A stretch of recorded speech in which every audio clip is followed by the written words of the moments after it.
Sapul ni Jarius Bondo. Alamin ang kaganapan sa likod ng mga balita. Sapul ni Jarius Bondo. Makiscoop sa mga puputok na issue. Sapul ni Jarius Bondo. Mainit na komentaryo, malalimang interview, special report, scoop at tips sa modernang buhay. Sapul ni Jarius Bondo. At ngayon, narito na ang batikang kolumnista, Journalist of the Year ng Metrobank Foundation, Hall of Fame Journalist and Opinion Writer of the Year ng Rotary Club of Manila, and Golden Dove Awardee, Mr. Jarius Bondo, kasama si Miss Marisa.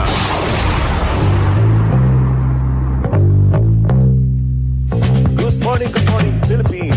Good morning, Marisa. Good morning, Darius. Good morning, mga kaibigan. It's a beautiful July Saturday morning. The first Saturday of July. Joel Grey in the 1972 hit film Cabaret. Cabaret.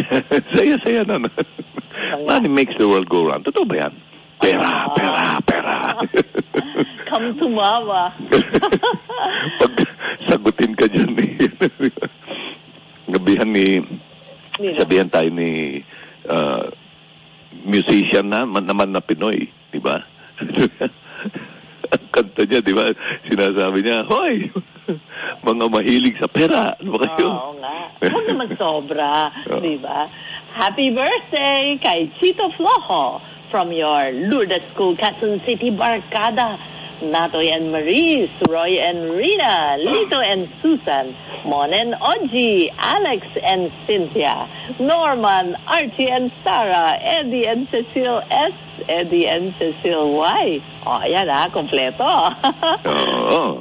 Happy birthday kay David Lim and Monica De Leon sa July 6 from your boys, Jason John, Jayos and Gion, and your DN Steel family. Happy birthday kay Tita Ching Suba. And happy 12th birthday kay Will Tan sa July 8. Hello kila kumparing Willie and Maring Risa.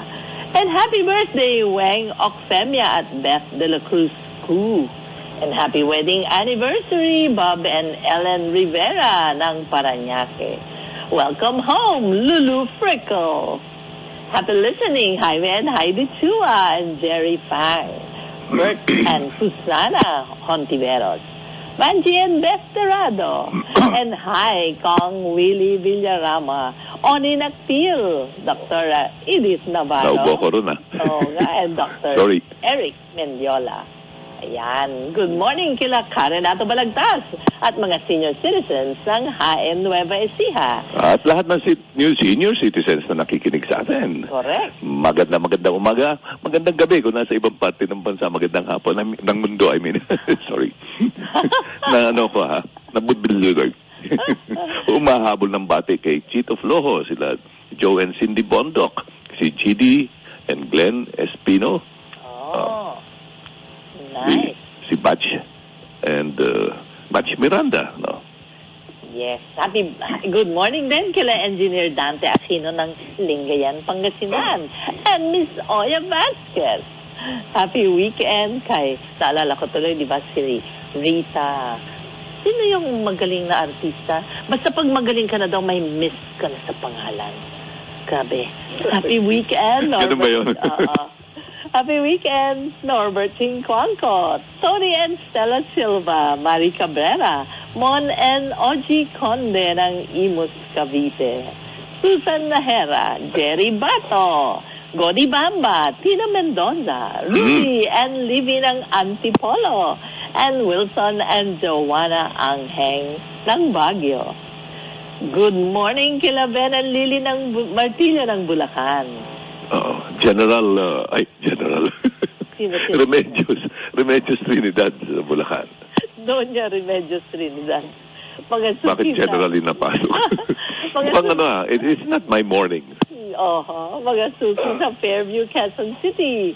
Mar and Zenny Lee, good morning.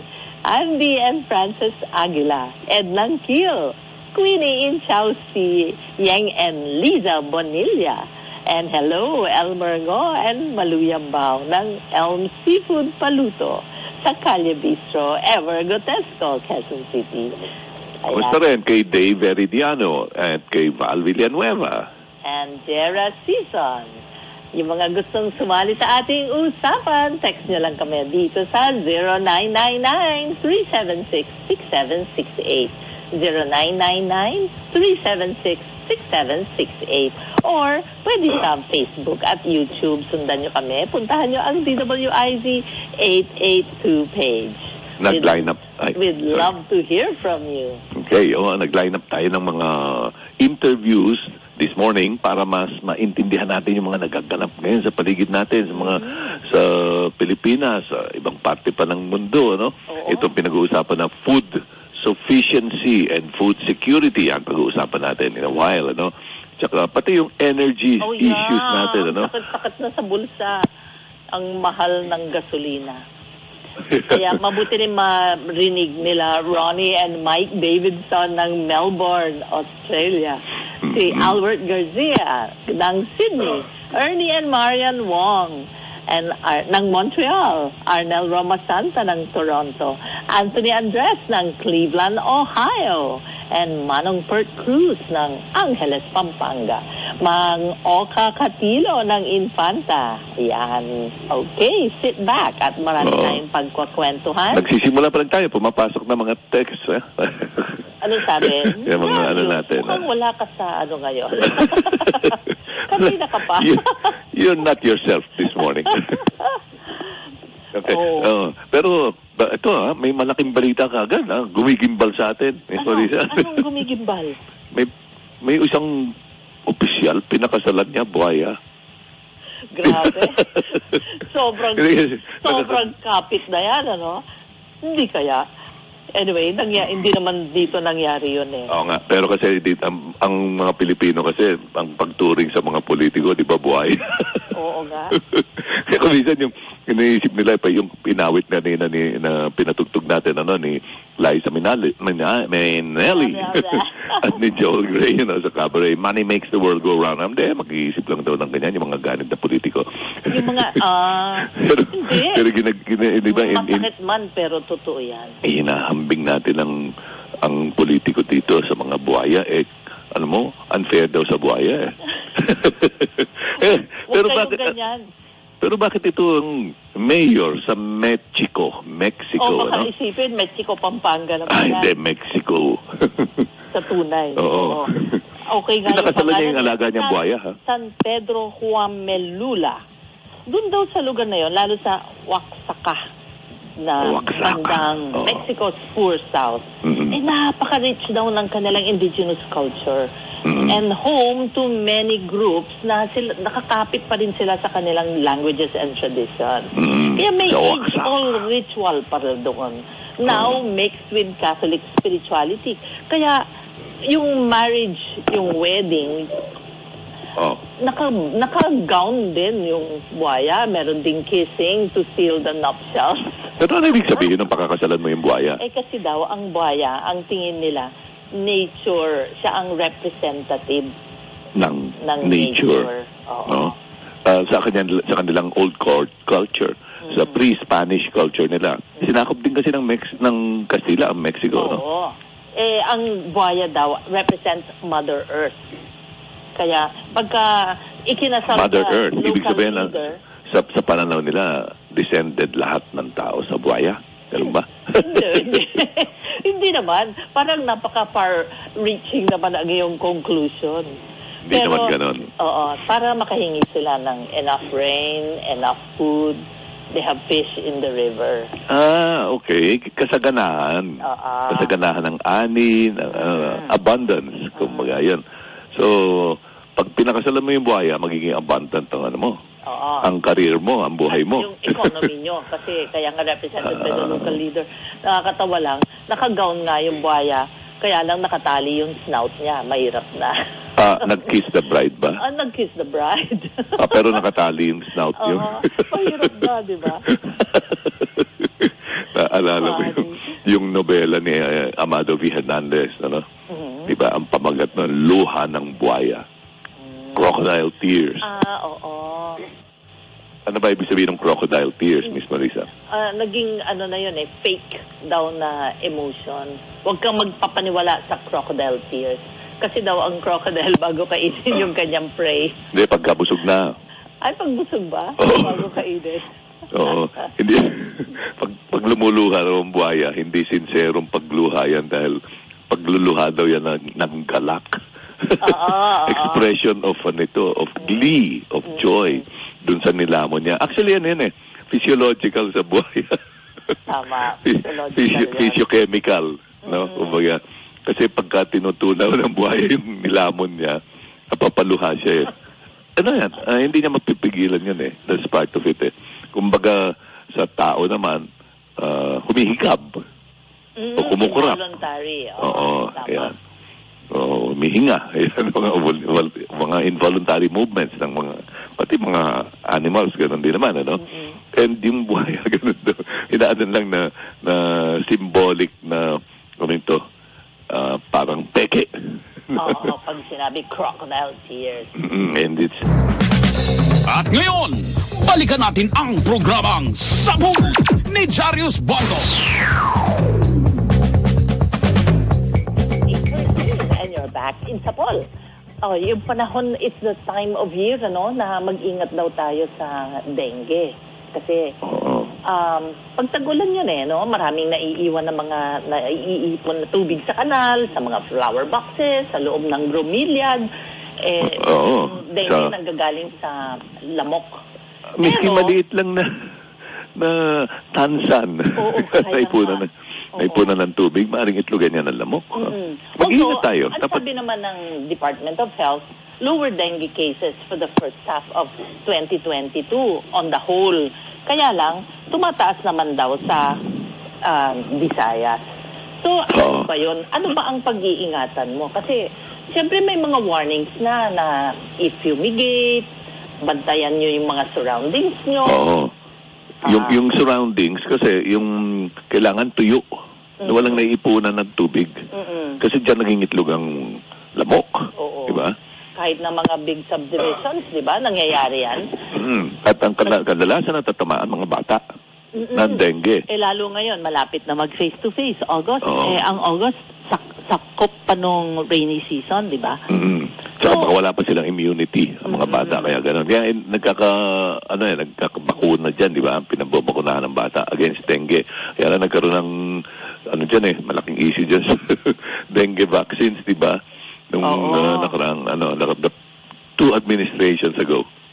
That's true. Ano daw ba ang symptoms ng dengue? Usually daw yan, fever.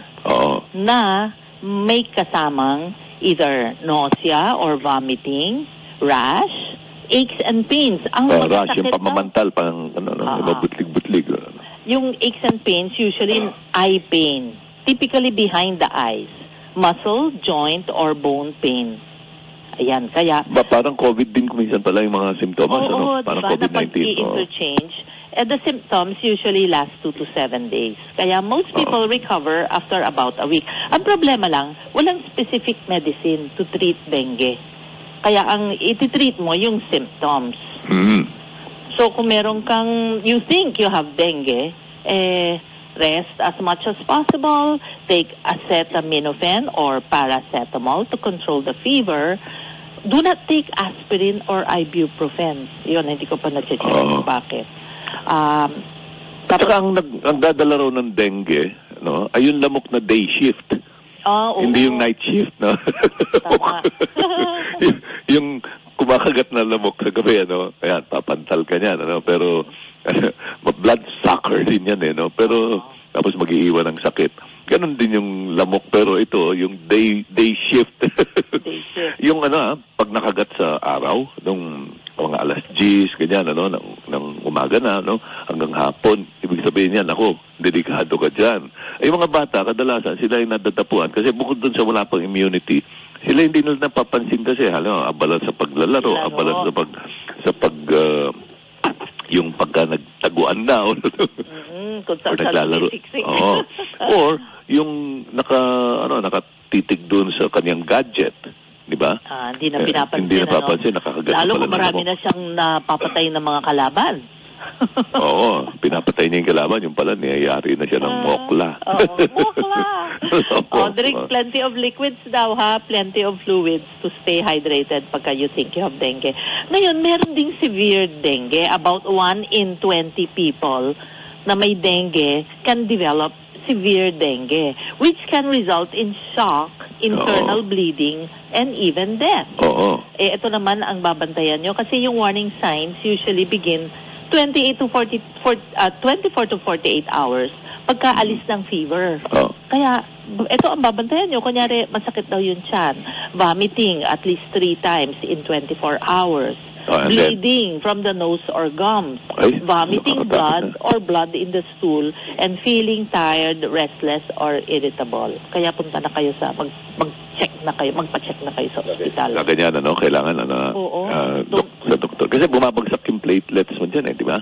Pag na-dengue ka, kaya yan kinakakatama dyan, parang nababawasan yung, kumbaga, yung sagana sa dugo. Oo. Tama. Okay. Tapos may balita rin na natagpo ang patay doon sa kwarto niya si former DBM Department of Budget and Management Secretary and former congressman of Camarines Sur. Si Rolly Andaya, Lando Andaya, no? DBM secretary siya ng Budget and Management nung panahon ni President GMA, Tapos nagsabay yata sila ng termino nung nag-congresswoman si GMA, Gloria Macapagal-Arroyo. At speaker pa, no? Oo. Nagsama sila uli doon, no? Ano ba talaga nangyayari sa akin ngayong umaga ito? Nabubulog-bulog. Ayun. Tapos, naalala ko noon, may ina-expose siya na isang kumpanya na single proprietorship. Sabi niya, ito lang yan, mga 3 years ago. Bakit ganito yan, kumpanyang yan? 4 years ago na yata. Oo, mga 4 years ago. Sinasabi niya, maraming kontratang nakukuha ito sa mga congressman. Kasi, daw yun, single proprietorship. Ibig sabihin, pag single proprietorship, limited lang ang kapital mo. Oo. Pero bilyon-bilyon ang nakukuha ang kontrata nito. Diba? Sa mga congressman, sa mga asawa, mga mister o mga misis na mga pambabatas. Delikado yun. Oo. Kasi ang nakuha, 4.24 billion pesos worth. Ilan? Magkano? 4.24 billion pesos worth. May sineswerte yan. 17 pa yun, ha? Grabe. Ibang klase. Ewan ko, kung may nangyari na dito, was this company ever investigated? Hindi ko na narinig Pwede naman natin bagitin kasi nasa newspaper, City Leoncio Construction.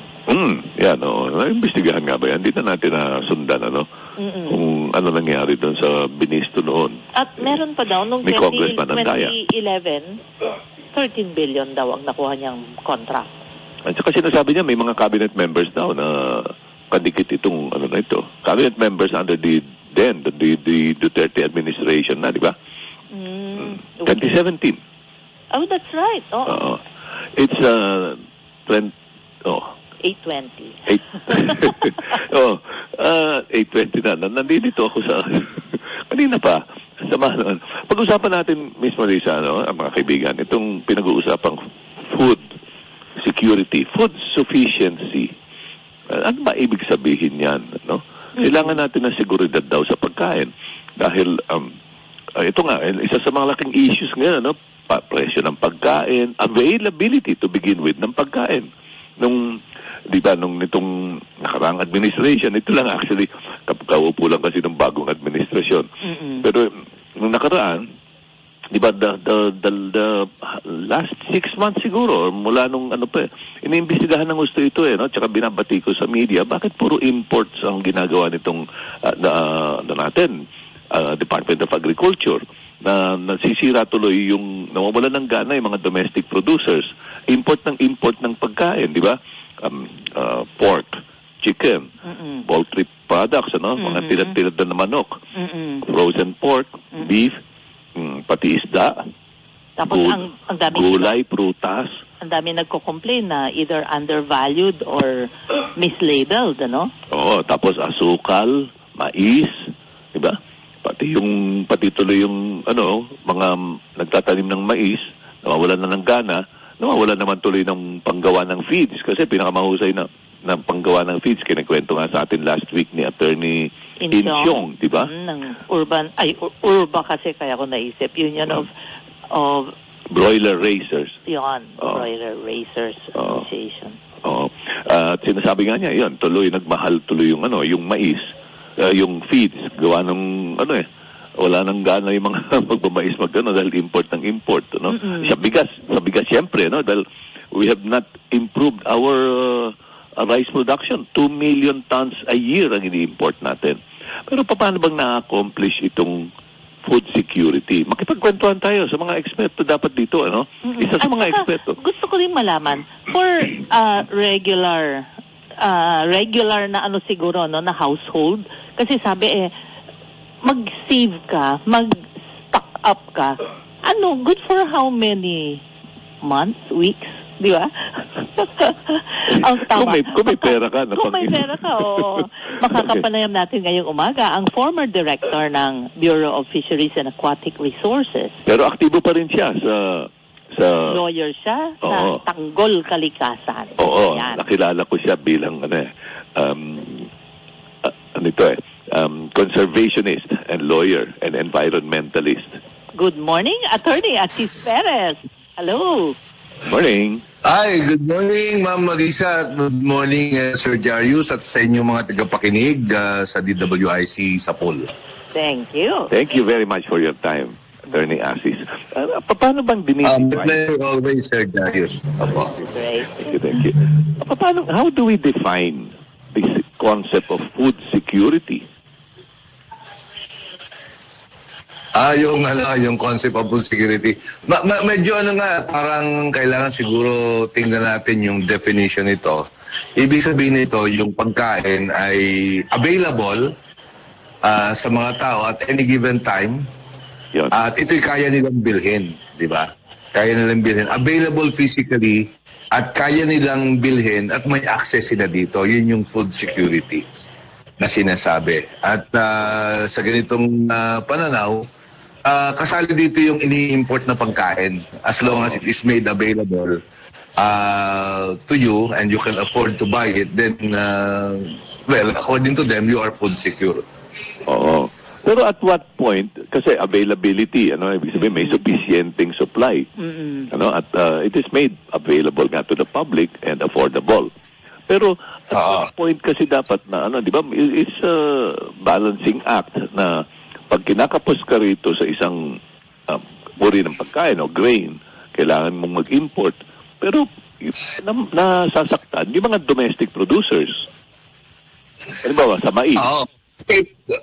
Tama yun, Sir Jarius. Kasi meron nga ngayon, mapapansin mo, itong bagong administrasyon, ang sinasabi na konsepto nila is hindi food security, kundi self-sufficiency.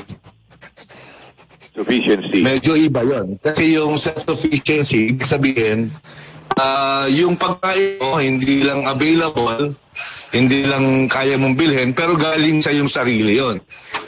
Sufficient na supply ng sarili mong production. Oo.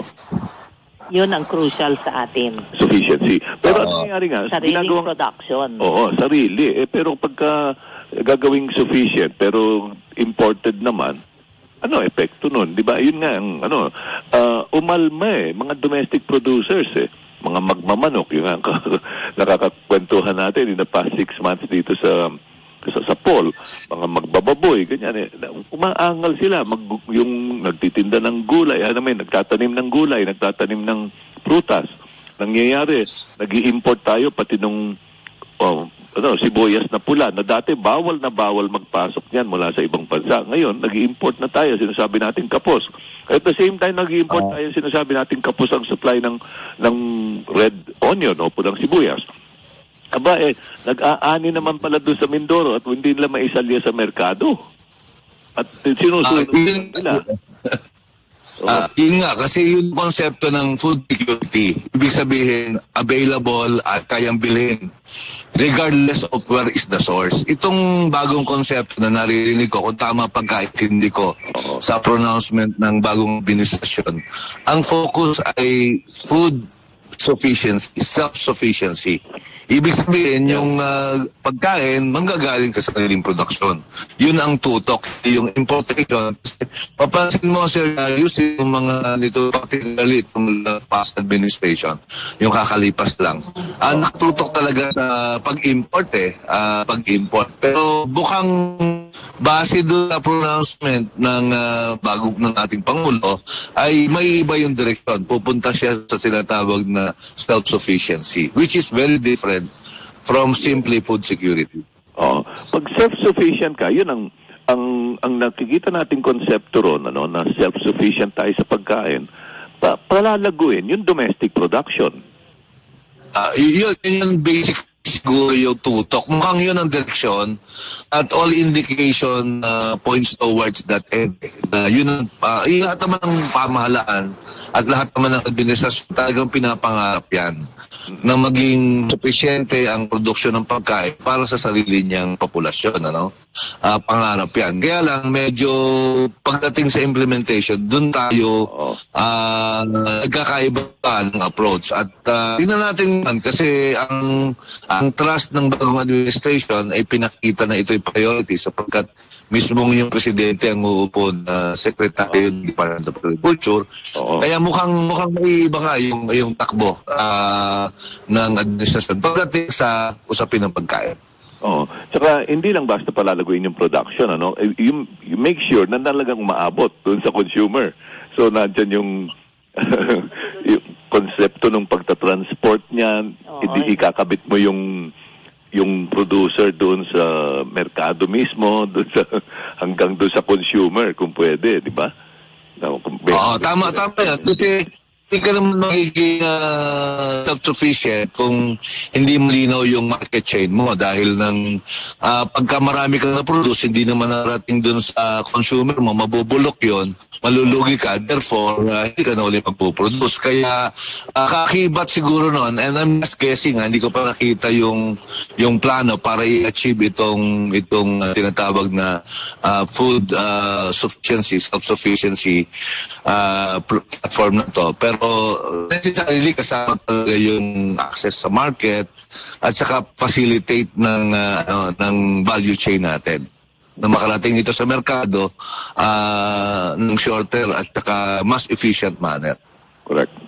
So, ibig sabihin, as I said earlier, kung pwede nga, direkta maibenta, yung dati nga, may mga kadiwa stores, di ba? Na nire-retail agad at very, very small margins lang, malipis lang na tubo para lang mapanatiling mura yung talakal, yung pagkain.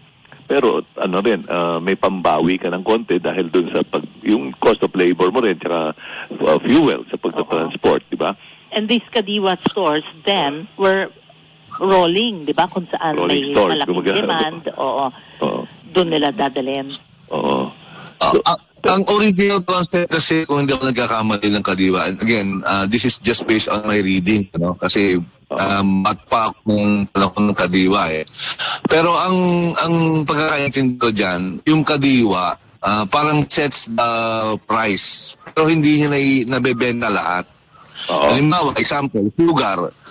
Kung sa kadiwa, ang presyo ng sugar is 2 pesos per kilo, siyempre yung mga katabing store, mapipilitan magbenta rin ng 2 pesos. Otherwise, walang bibili sa kanila. So parang yun yung parang trigger point na sa pagkakaintindi ko, the way I read the documents about it. It's not really, kasi hindi naman kaya ng gobyerno, Sir Darius, na siya magbibenta ng lahat Hindi niya kaya yun. Hindi niya rin kaya na siya yung mag-arrange ng logistics ng lahat. Talagang yung private store pa rin yan. Pero kung merong ganitong mga tindahan, ibig sabihin, kung magkakaroon naman ng pag-iiba sa presyo, hindi masyadong malayo. Kasi pag masyadong mong tinasan, lahat na pupunta sa kadiwa. So parang yung konsepto niya. Puntahan natin doon sa yung linya nyo ngayon, which is basically fisheries, kumbaga specialization nyo. Tatlong sektor ang producer dito, yung malalaking commercial fleets, tapos yung mga maliliit na mga isda, At yan yung fish capture, ano, yung paghuli sa dagat o sa ilog at o sa lawa, ano. Pero meron din naman yung nagpapalaki ng isda, yung growers mismo, ano, sa mga pens and ponds. Ngayon, paano na-ensure ito na may sufisyente kayong supply or production sa linyang ito?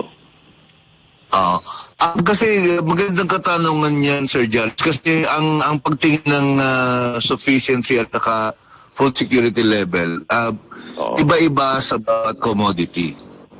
Iba-iba sa bawat commodity. Halimbawa, pag naghanap ka ng sufficiency sa Pilipinas, siyempre imported yon. Diba? So, again, depende sa commodity. Ngayon, ang isda, nagkataon na bless ang Pilipinas pagdating sa natural and human resource atin.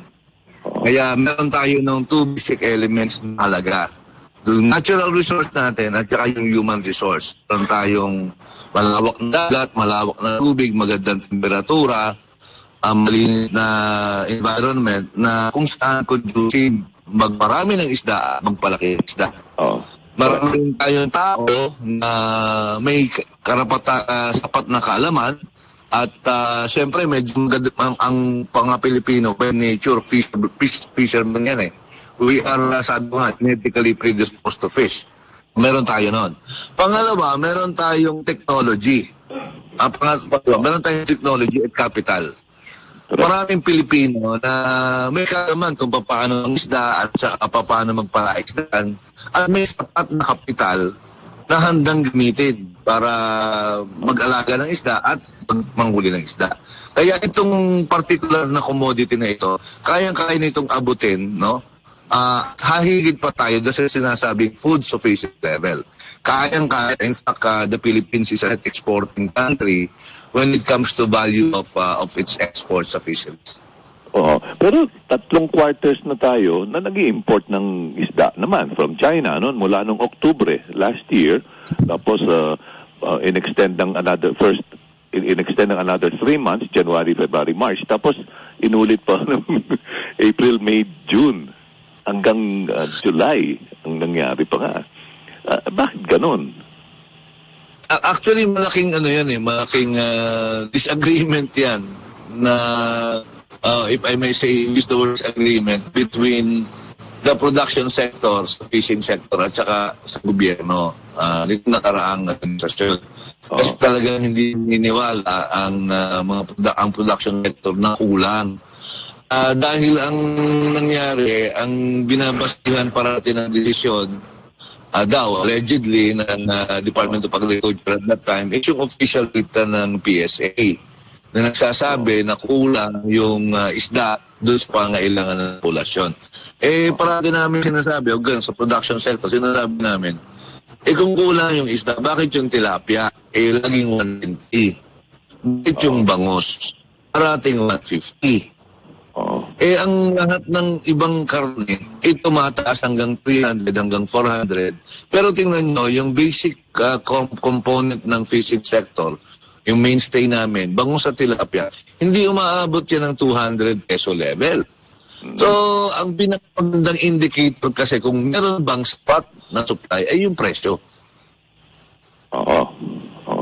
Kaya malaking debate yan sa sektor at saka sa policy maker na naging dahilan na hindi nag-agree yung sektor ng pangisdaan yan. Okay. Kasi, Attorney Assis, nga yan parang it's a staple na kung mataas masyado yung rates ng mga imported na bangus ng prices nila, at least there are the tilapia and bangus to fall back on. Pero hindi ba lugi ang mga nagpaparami naman ng bangus at tilapia sa ganong presyo? Doon sa presyo namin, kung ma-maintain lang, ito lang yung sinasabi sa gobyerno. Yung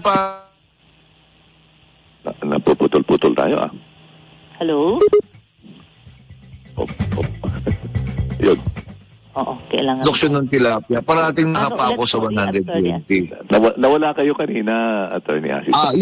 Yung kasing galunggong na pinapasok, galing sa lab. Puputol talaga. Hello? Yung ngayon na pinag-uusapan yung galunggong eh. Hello? Yan. Okay. Yeah. Parating mababa yung presyo nun. Ibig sabihin, sufficient yung supply. Ang epekto nga nitong nangyari na nag-import ang gobyerno, bumaba masyado yung presyo ng tilapia sa farm gate. Alam ba nyo na dito sa Pampanga, umabot ng 60 pesos ang kilo ng farm gate ng tilapia? Tapos, from yung mga producer natin. Oo. Napuputas. So yun sa ang epekto ng sobrang importation na nakaka-epekto sa ating productivity. Ang pagdating ba sa isdang ganyan, ang consumer ba, Filipino consumer, pihikan ba na ang gusto ko ganito gusto ko huli sa dagat ayoko nung palaki sa palaisdaan, yung mga ganon. May malaking ba dyan? Pagkakaiba? Totoo naman yun. Kasi ang Pilipino, napaka-blessed natin. Marami tayong pagpipilian. Marami tayong pagpipilian. Talagang ganon. Marami tayong pagpipilian.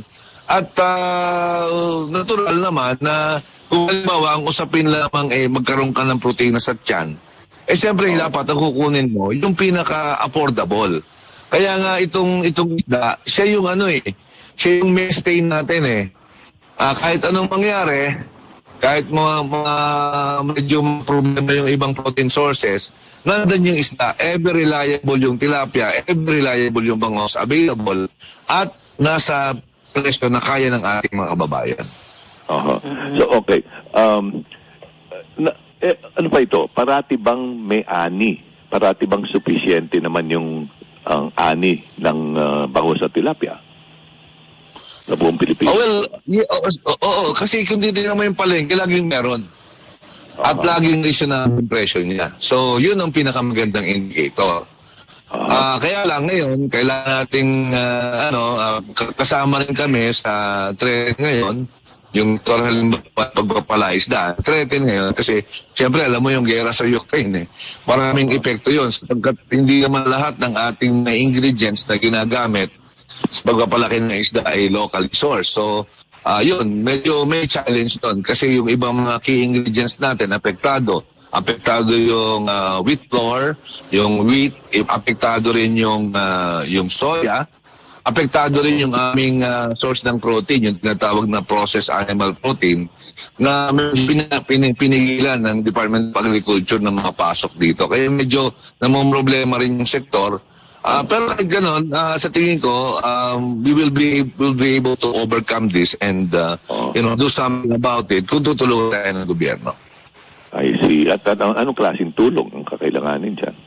Well, actually, ang maganda kasi sa aquaculture sector, ang tulong lang na kailangan natin para sa gobyerno, yung tinatawag natin polling environment, conducive for our growth. Halimbawa, kung bibigyan tayo ng long-term permit sa mga lugar kung saan tayo mag-aalaga ng isda, may nyo yung ating mga investor. Hindi ngayon parang malagay ka naman ng cage, pagkatapos ang worth niya siguro aputin ng kalahati hanggang mga 1 milyon, pagkatapos magpapatuwa ka ng isda, buwan na another 2 milyon, tapos next year wala kang permit. Yun, talagang medyo mahirap yun para sa investors natin na mag-invest doon. So, kailangan meron kang secure tenure doon sa area kung saan ka nag-aalaga ng iyong isda. Long term, security of tenure. Kasi malaking investment ito pangalawa, siyempre, dapat matulungan tayo na magkaroon ng access sa mga raw materials. Dahil ngayon, nag-aagawan, Sir Darius, sa buong mundo, nag-aagawan sa limited supply ng feed ingredients. Kaya kailangan medyo bukas yung ating gobyerno. Kayaan yung sektor na mag-stockpile ng konti para naman ma-prevent yung mataas na presyo at saka papasukin yung lahat ng mga safe products na pwede natin gamitin sa pagpaparami ng isda. Kagaya halimbawa na processed animal protein na sa ngayon nga naka-hold. Hindi kami makapagpapak ng processed animal protein na gagamit naman sa aquaculture. Oo. Pero pag pinag-uusapan, babalikan natin din doon, mambagsak natin, self-sufficiency, kailangan pati yung ingredients na yan, na animal protein, ginagawa na rin dito. Pero may mga realities kasi tayo na kailangan tingnan na. Halimbawa, ang meron kasi mga ingredients na tinatawag natin byproducts. Yung mga byproduct na yun ang magandang gamitin para sa pag-aalaga ng isda. Bakit? Kasi yun yung mga hindi kinakain ng tao sa ibang lugar.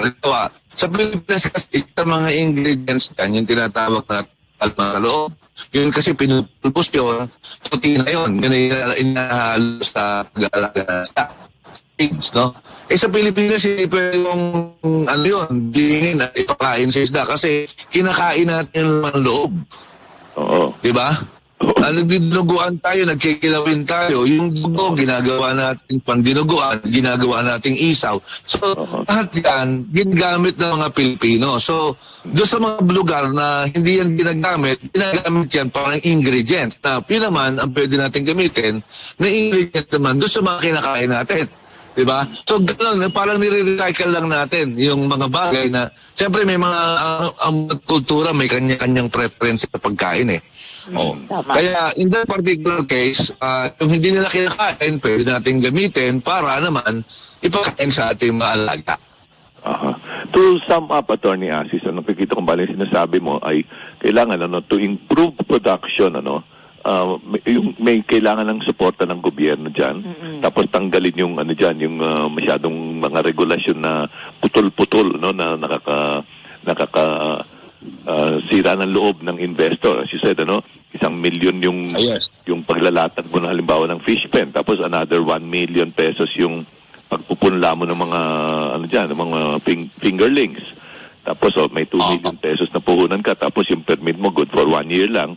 Next year baka wala ka dyan, nakakabaka dyan, baka 2 ani ka pa lang putol na yung permit mo, yari, hindi mo pa nababawi yung puhunan mo, no? Tapos hanggang all the way to the consumer nga, pati itong mga inputs, raw materials, ganyan, So malaking tutok ang kailangan dito sa iba't ibang proseso, sa iba't ibang stage from production to the consumer, no? Oo naman. Malaking tutok. Pero again, ang tutok lang ng gobyerno, polisiya. Hindi siya mag-i-invest. The local investors are more than willing and more than capable, assuming we have the policy environment conducive for it. Ganon din sa capture fisheries, lisensya natin yung mga barko. Kasi matagal yung moratorium, 4 na taon yata, 5 taon na hindi nililisensya yung ating mga barko. Ayaw ting medyo na-hold yung pagbababa ng mga barko kung bilis ng barko. Ang trabaho na ng gobyerno doon, i-rehistro at i-monitor yung compliance regulation. Yung investment, willing na yung ating private sector.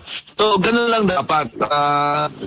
Bigyan ng laya o bigyan ng pagkakataon ang private sector na mag-invest at protektahan yung investment nila. At yun na yung susi doon sa ating tinatawag na food security and even food sufficiency. Pero Attorney Asis, ito siguro last topic natin ito, subtopic natin, yung tungkol naman doon sa pagtuturo at pag-alalay sa mga producers sa linya ng kaalaman. Kasi dati meron mga agricultural extension workers, mga technicians sa field, yung Department of Agriculture. At itong mga ito ay may espesyalista sa tanim, may espesyalista sa paghahayop, at may espesyalista sa isda, ang huhuli, tsaka yung pagpapalaki nito, yung aquaculture. Ngayon, pero anong nangyari? Una-una, pinag-isa na lang ito sa isang tao. Una, gano'n na nangyari. Nagulat nga tayo, yung mga umabot niya, bakit nagkaroon ng nagtapos ito ng veterinary medicine, tapos pinipilit natin siya ngayon matuto ng fisheries, tsaka ng agriculture. 3 linya yan, magkakaiba, 3 tao, tapos pinag-iisa na lang, tapos nung dinevolve, nalipat sila sa mga munisipyo, hindi naman napondohan, nagsi-retire na, nawalan mga agricultural technicians, fisheries technicians, and livestock technicians, ang mga producers natin. Yung mga ganun kasi extension work, ginagawa yon para sa ating mga small, medium scale operators. Correct. Yun yung talagang kailangan nila yon sapagkat wala silang sariling technician, kailangan talaga ng suporta ng gobyerno doon. At by the way, malaki ang contribution ng artisanal production, mga 60% yan. So, ng lahat. In fact, yung mga backyard sa baboy, mga 60% ng baboy natin i-produce ng backyard farm. So, napaka-importante yung binabanggit mo na lalong-lalo naman sa gulay, puro mga small entrepreneurs yan. So, kailangan talaga yon sa mga small and medium scale industries o mga operators na talagang family-based na operation. Nakakalungkot nga dahil noon parang ayaw nilang palaking gobyerno eh. Gusto nila i-consolidate, paliitin yung gobyerno. Yun yung theory ng mga ekonomista dyan. I guess there has to be a sweet compromise somewhere. Lalo na din sa kanya, yung kaalaman kasi itong pinapasa ng mga eksperto eh. Graduate ka ng VetMed, 4-year course. Graduate ka ng agriculture and agricultural engineering. Tapos, graduate ka ng fisheries. Tapos, ituturo mo ngayon to doon sa mga nasa field. Ang laking bagay nun, yung expertise mo. Diba? Tama. At kung isipin mo, dala-dala lang isang tao lang yon, nangangarap ka ng gising. No? Hindi makatotohanan na assumption yun. Pero yun nga, minsan, tingnan natin siya na medyo mechanical at saka math without really considering the capacities. Mas detalye kasi yung sinasabi na natin na parang hindi, na qualitative na. Ano yung kalidad ng servisyo ibigay mo kung hindi yun ang katanayan mo. At mukhang yun ang nangyayari over the years. Kaya yung extension services na binibigay ng gobyerno, hindi ganon siguro I would say, hindi ganon kahusay, no? And that's very unfortunate. At nangyayari din yan doon sa aquaculture, ganun ba? Kaya kayo mga nasa pribado, wala ka na rin sa gobyerno ngayon, kayo na rin ang nagtuturo sa isa't isa, ganun? Dahil wala na kayo actually, yun naman dapat ang role ng private sector. Huwag siyang aasa ng gobyerno. Okay. Yun talaga dapat. Ang malalaking pribadong sektor, talagang malakas naman yung kanilang research and development. At saka, meron din naman yung access sa information. I made available rin mga experts. So, generally, ang kailangan talaga ng extension support ay yung mga small at saka mga family enterprises. Dapat tulungan natin sila kasi nga, napakalaki ng kanilang bahagdan sa production. Kasi kung contract grower ka nung conglomerate, matuturuan ka nung mga eksperto nila ron sa pribadong sektor, di ba? Pero pagka hindi ka contract grower, tapos sarili mo, lakas ng loob ng bit-bit mo, yung konting kaalaman na nakuha mo rin sa mga kamag-anak o sa komunidad mo, kailangan mo continuing yan. Tama. At doon papasok ngayon yung sinasabi natin na hanapin natin yung tamang bilang ng mga extension workers. Kasi nga, mukhang sa aking pananaw, nung sa karanasan namin sa Bipar, halimbawa, tinitingnan ko yung history niya. Dati, noong mga 1970s hanggang 1980s, siguro mga 3,000 personnel kami. Regular personnel plantilla. Nung mga 1987, 88, biglang naging 800. Talaga. Totoo yun. Naging 800. Kaya nga may attempt kami ngayon, particularly, nung panahon naman ng siguro, nung 2014, we were successful in bringing back a bigger number na 2,400 around kami dati sa Bipar, plantilla position. Pero again, sa tingin ko, kung tingnan mo yung extent ng ating trabaho, halimbawa ng Bureau of Fisheries now, yung mandate niya includes the exclusive economic zone, which makes the mandate 8 times bigger than the mandate ng mga land-based agencies. dapat mas malaki na yung BIPAR. Dapat maging siya, department. Kaya tingin namin, isa sa mga areas for consideration, yung deliver halimbawa ng ahensya, yung mandate na makapag-produce ng sapat na pagkain at na kung gusto mo makapag-produce ng sapat, kailangan produce ka ng higit sa sapat.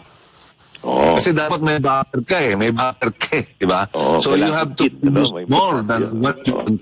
Dapat may buffer. Kailangan baguhin na yung structure ng gobyerno. Dapat yung Bureau of Fisheries ngayon, gawin na nating Department of Fisheries. Gano'n na yan. Aquaculture, gano'n. Maraming salamat sa pagpapaliwanag mo dito, pagpapalinaw ng konsepto natin na yung sinasabi mo, higit dapat sa sapat.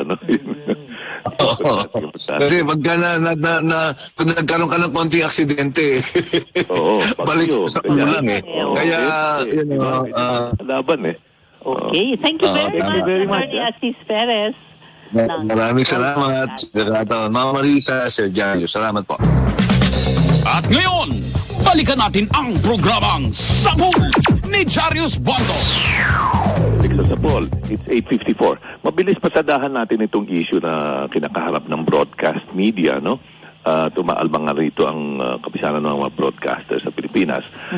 Nagutos bigla yung National Telecommunications Commission na kayong mga broadcast outfits, number one, kailangan more than 50% of your content, mga programa ninyo, ewan ko kung paano susukatin yung 50% sa oras ba yan o sa o sa may mga ibang pamantayan pa yan. 50% of your program should be station produced, company produced, tapos pangalawa, i-submit nyo sa amin yung mga kontrata ng mga black timers. Ano ba ito? Pwede ano ba ito? Pangihimasukan na ba ng National Telecommunications Commission ang content ngayon ng broadcast?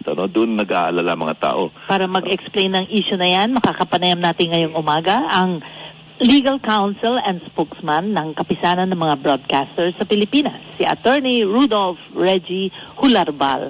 Good morning po, Attorney Hularbal. Good morning sa inyo. Good morning sa mga tagapakinig ninyo. Thank you for your time. Finally, nakakakwentuhan ko. Idol ko to si Attorney Hularbal. Jayus, good morning. Talas ng pag-iisip. Sir, paano ba anong tingin ninyo rito sa order na ito ng FTC? Well, medyo nakakataka itong order nila, memorandum order nila. Dahil narinig ko nga, Joy, sinasabi mo, parang na pinapakialaman na ng NTC ang content ng mga broadcast stations, whether radio or television, which over the past years, consistent sila na wala silang kinalaman sa content ng mga broadcast stations. So, ano ba ang mandate ng NTC? Batay sa batas, tsaka sa administrative code, sa charter nito, sa commission, ano ba ang tungkulin nito? Well, in brief, it is to yung mga oversee the technical matters pertaining to the telecommunication and broadcast. So, mga issuances ng permit to purchase, kunwari, mga transmitters, yun yung mga nila, regulation on the power that broadcast stations should emit, yan ang jurisdiction ng NTC. So, it is a technical aspect. Yung ba ibig sabihin nun, Attorney, yung halimbawa, itong mga nagkakasapawan ko minsan, yung ang lakas ng signal ng kabilang istasyon, ganyan. Mapasok doon sa naabala yung pakikinig mo. Halimbawa, may music kang pinakikinggan, pumapasok yung boses ng komentarista naman sa kabilang istasyon. Tama yan. Yan ang mga jurisdiction nila, yung paggamit ng airwaves. So, they see to it that users of airwaves are compliant with technical specifications. Okay. And then, yung content, sino ang nag-aano talaga niyan? May regulation ba sa content? Sino nag-oversee, Oo. Well, sa content is self-regulation yan. Kasi because of the constitutional rights of freedom of expression, freedom of the press, etc. So, self-regulation yan. So, pumapasok lang ang Estado pag threat to national security. Yan ang mga limitations ng paggamit or pag-exercise ng freedom of expression. So, we have laws pertaining to that limit this expression, the freedom of expression, but hindi NTC ang namamahala dyan. So, there are criminal laws. Kunwari, libel. That's one form of controlling content. Sedition. Libel, tsaka slander, ano? Yan ba, Yes. yung mga nasa revised penal code, ano, Yeah. attorney? Yan, tama, sa penal code nakikita yan. So, yan yung mga limitations niya, but not under the jurisdiction of NTC. At saka it's been clear po na Attorney Hularbal na the anything na in-air ng mga block time talents ay hindi they do not represent the company.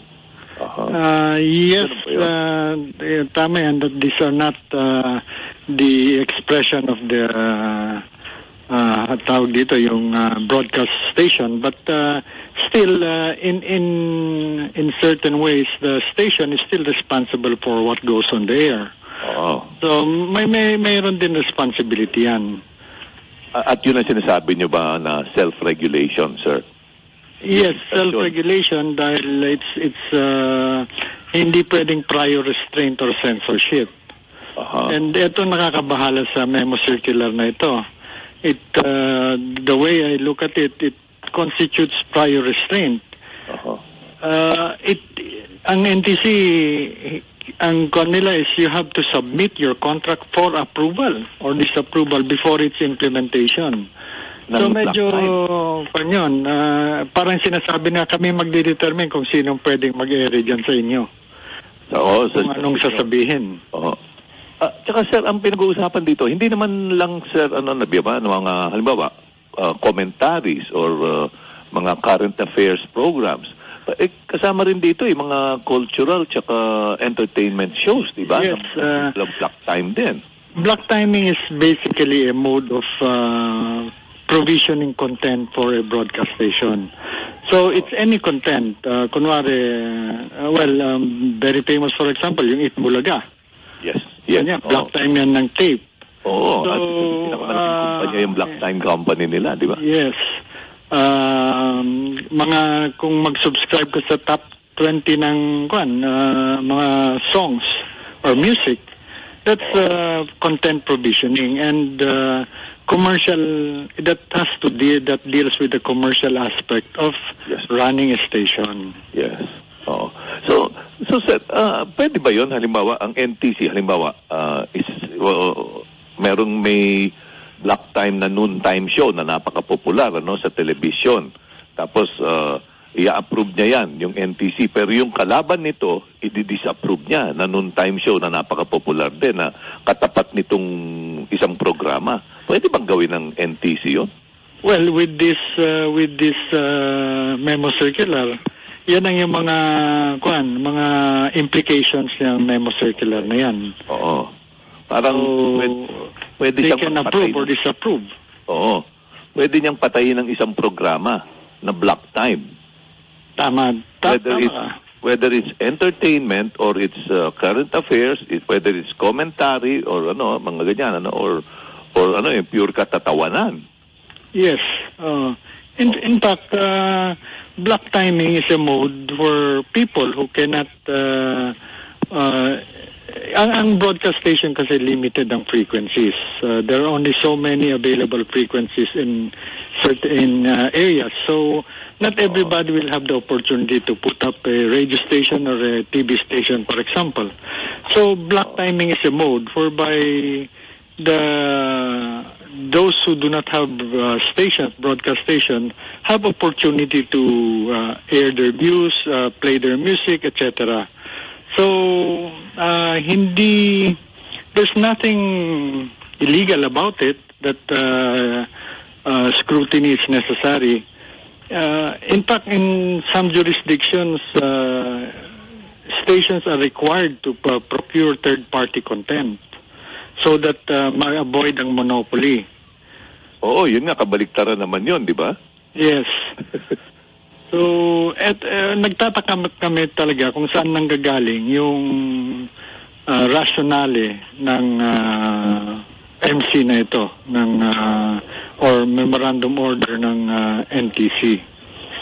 So, anong balak niyong gawin dito, Attorney? Well, the Commission has set a public hearing on July 11 on this memo circular and another memo circular.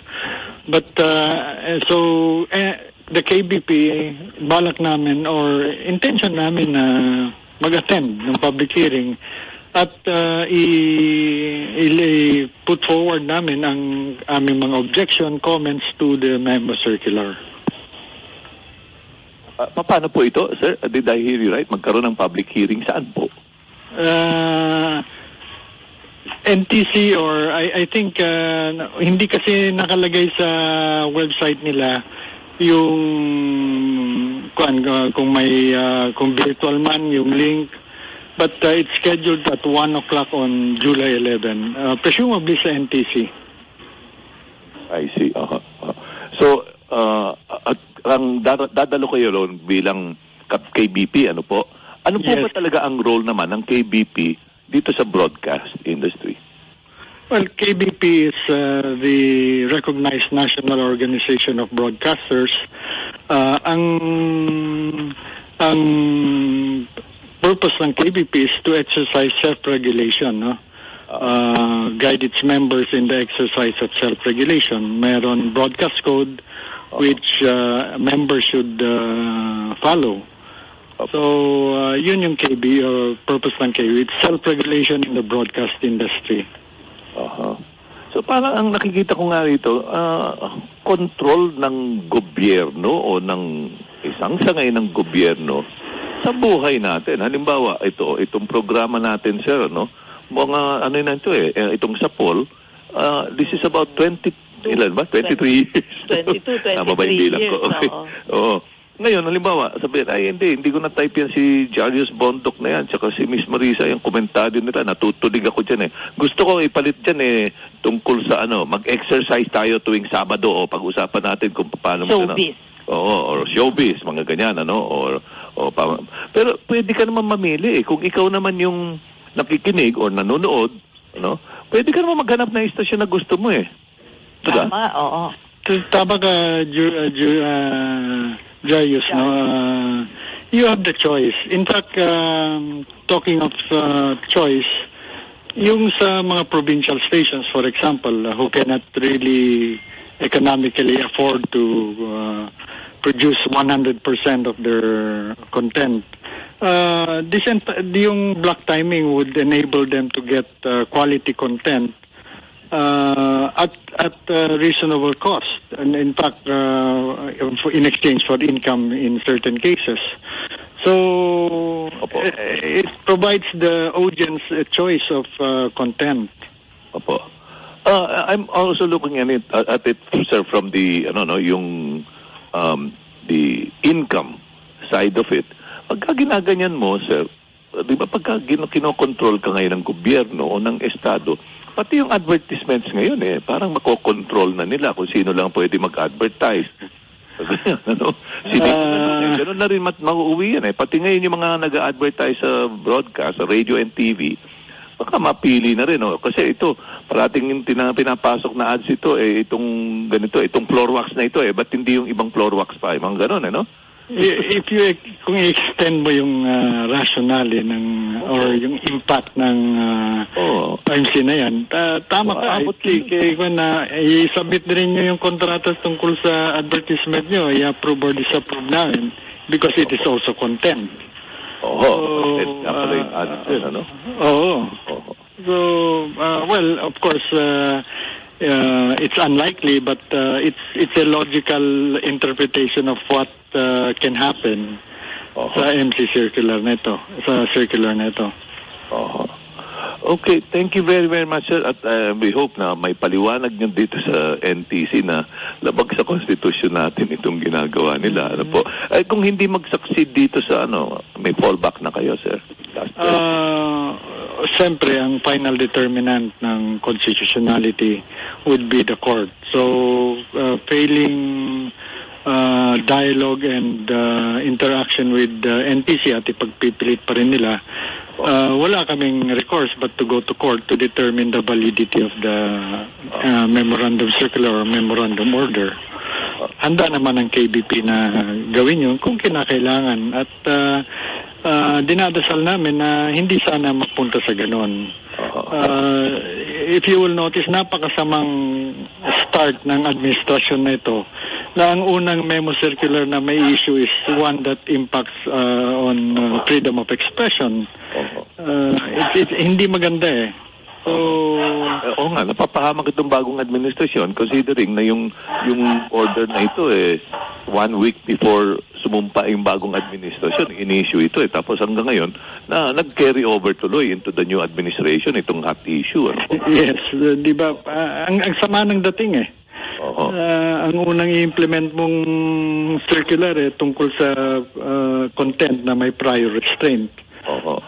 May isinara na nga dalawang yung NTC dalawang independent news sites yung bulatlat.com ba yun, tsaka may isa pa hindi ako familiar doon, Jarius. But ang point ko lang is napakasamang panimula. Thank you very much po sa pagpapaliwanag nyo nitong issue na ito. Maraming salamat, Jarius, Marisa.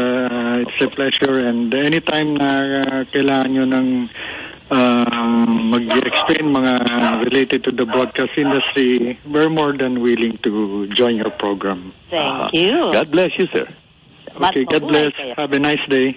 You too. Attorney Rudolph Reggie Hularbal, ang legal counsel and spokesman ng Kapisanan ng mga Broadcasters sa Pilipinas. At ngayon, balikan natin ang programang Sapul ni Jarius Bondo. Balik sa Sapul, it's 13 minutes after 9. Pag-usapan naman natin ngayon, sinasabi natin kanina, yung sa energy naman, energy security, yung paano ba malulutas ito halimbawa, isang issue natin mga kaibigan, yung sinabi ni Foreign Affairs Secretary, paalis na siya noon, Teddy Boy Locsin, na ititigil na itong mga negosasyon with China sa sa pagkuha ng langis at gas sa Recto Bank. Kasi the past 3 years na nagne-negosyasyon tayo with China, ang sinasabi ng China, teka, dalawang kailangan alisin dyan sa pinag-uusapan natin. Number 1, hindi pwedeng mas malaki sa inyo na share na sinasabi niya 60-40, kailangan 50-50. Sabi. Labag yun sa konstitusyon natin, mga kaibigan. 60-40 dapat ang sa atin. Pinakamalaki na yun na pwedeng makuha ng dayuhan ay 40%. Number 2, sinasabi nila, ito mas masakit. Kung may dispute dyan, ang pag-uusapan, hindi pwedeng gobyerno ng Pilipinas ang mamumuno. Kailangan gobyerno namin. Ang lumalabas doon ay yung Recto Bank na ang lapit lang sa Malampaya ay kanila. Kaya sa estado nila, sa gobyerno nila pag-uusapan yung mga gusot dyan. So, in the meantime naman, ito, nagkakaproblema rin tayo. Kasi yung Malampaya, sinasabi nga natin parati, 40% of the kuryente, of the electricity in Luzon, and kung pag-uusapan mo buong Pilipinas, 30% ng kuryente ng buong Pilipinas dahil may common grid tayo, national grid ng mga kuryente.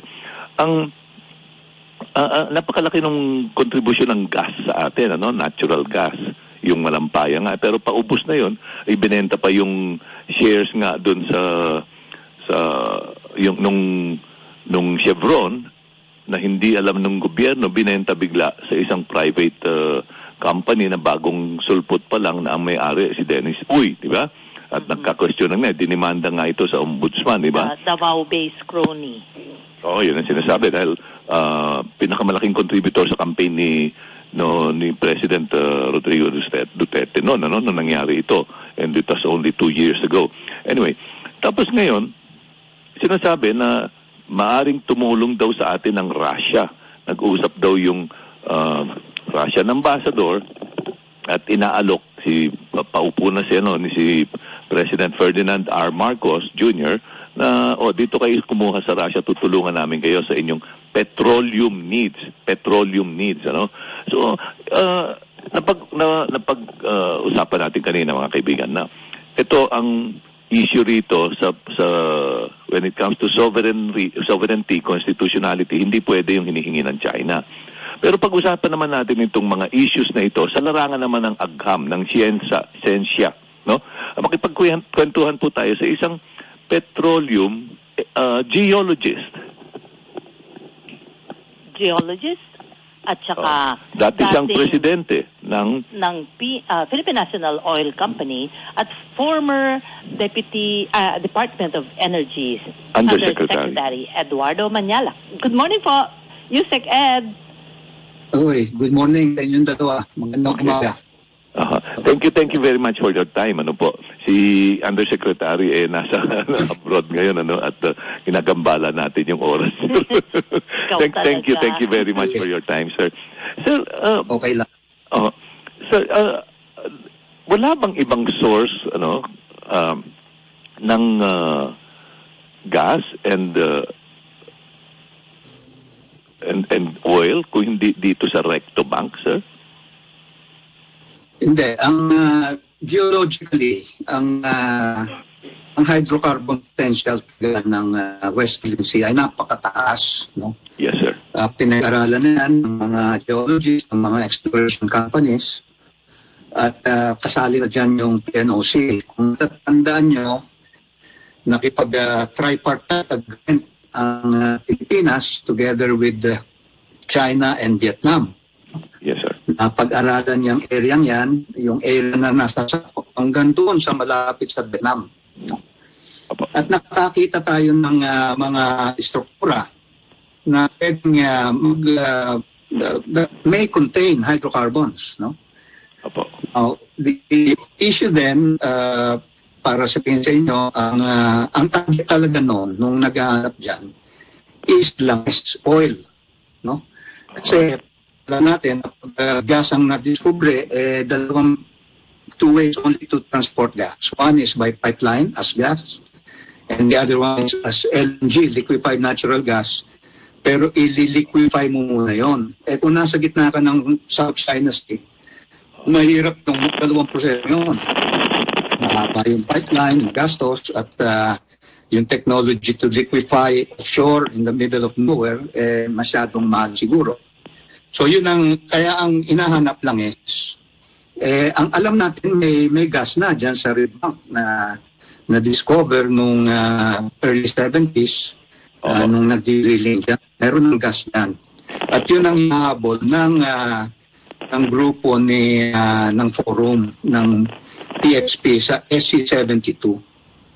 Yun ang lagay ng hydrocarbon potential natin dyan sa South China Sea. Sa tingin ninyo, kapag ganitong masasayang ito pagka hindi kasi kaya ng Pilipinas to extract on our own technologically and financially, sir. Paano ito masasayang ito kung hindi tayo humingi ng tulong sa ibang mga malalaking kumpanya? Correct. Tama yung sinabi mo, Jarius, dahil naintindihan natin yan nung mabalik lang ako nung 1970s, early 1970s, na dumanas din tayo ng parehong ganito na nangyayari ngayon. Dahil sa gera, na naputol or ang supply chain ng langis, no? Kaya umakyat ang presyo.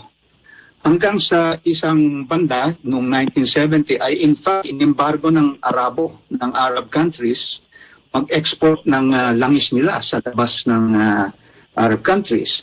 So tayo, naubusan, nawalan ng supply, yung bang countries ng Japan, nagdusa din yan.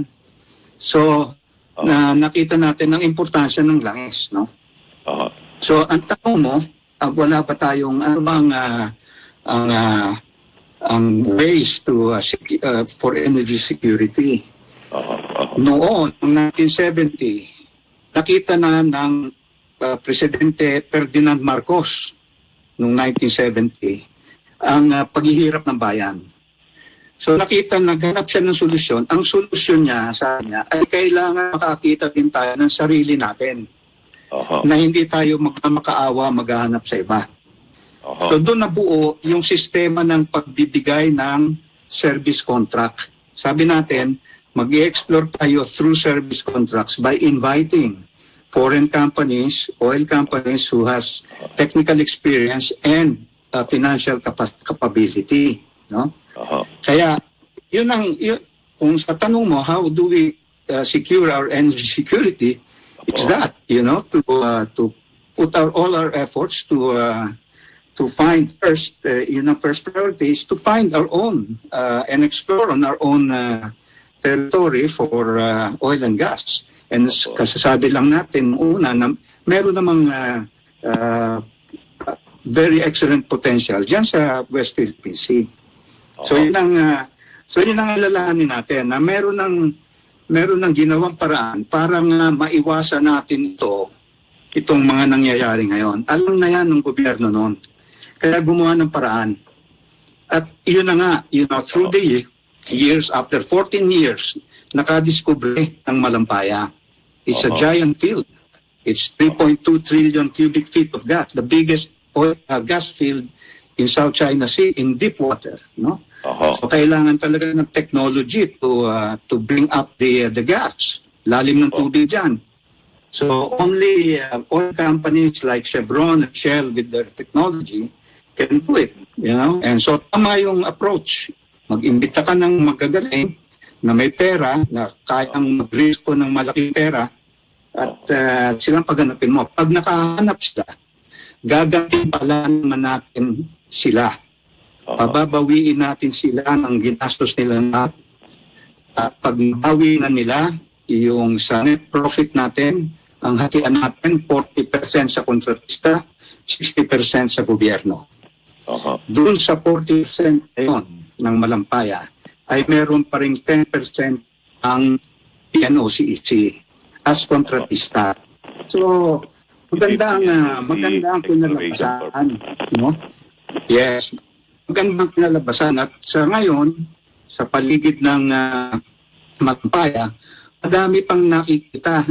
Trabaho ito ng Chevron na madami pa nakikitang potential prospects na pwedeng mayroon pang additional gas na magpapahaba ng buhay ng Malampaya platform, ng Malampaya facility. Kailangan lang i-explore, drill, no?